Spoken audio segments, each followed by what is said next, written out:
My name is Paul Carter Johnson. The name of my store is Paul Carter Jewels.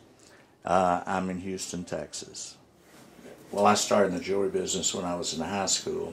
Senior year, I worked 2 hours after school, 8 hours on Saturday. But I learned to love the jewelry business, and it was very intriguing to me, all the stones, the designs of the merchandise, and I really enjoyed watching some of the better salespeople. Went to work for a local jeweler named John Wazell, whose family had been in business here for almost 50 years, and he was quite a salesman, quite a guy, really knew merchandise at the top end, and I learned the difference in chain store jewelry and really sophisticated fine jewelry. Unfortunately, after being here 2 years, John passed away, and that's how I first met Wilkerson. They were chosen to do the liquidation. Randy Castleman came down, and Wazell was liquidated. We had a beautiful location here that was 2 years old, and I was fortunate enough to buy the intellectual rights and get the lease assigned to me and reopen as Paul Carter Jewels. We've been here 12 years.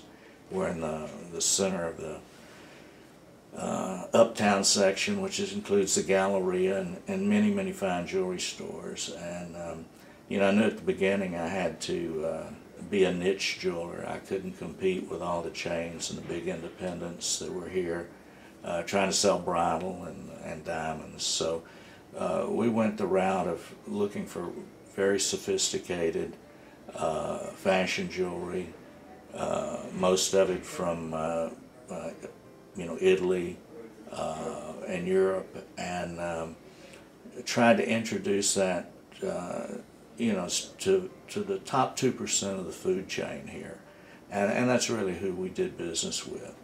But you learn to appreciate their love of jewelry, and you share that with them, and you make a lot of great friends, and it's a very good environment to work in. Well, as far as doing the sale by myself and not bringing in a partner like Wilkerson, that really never entered my mind. We needed what they could bring to the table. Plus, we needed the experience of Rick and Vicki. So you fall back on their history and their experience, and it helps bring you along. It keeps you where you don't panic and go to the next level of discount, and you maximize your margins through the sale. Working for Zale, I think everybody in the industry understands their collapse over the years, the collapse of Bailey, Banks and Biddle in the divisions. And first year out of bankruptcy, we closed 30% of the guild stores. So I had quite a bit of experience in closing stores, but did we close stores and make a profit? I would have to say no. And I know I thought I was probably pretty good at doing that, but when it's your store and you realize this is the end and this is the money that is made is what you have to live off the rest of your life, then you kind of go past that. As far as doing business with Wilkerson, as I said, I told Rick Hayes I'm going with them for one reason.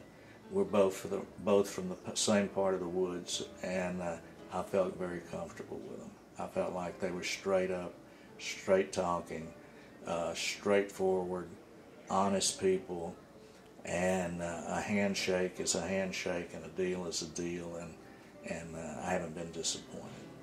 This was the right time to do it, and I think, as it was explained to me by Rick, that timing is a very, very important key in when you do the sale.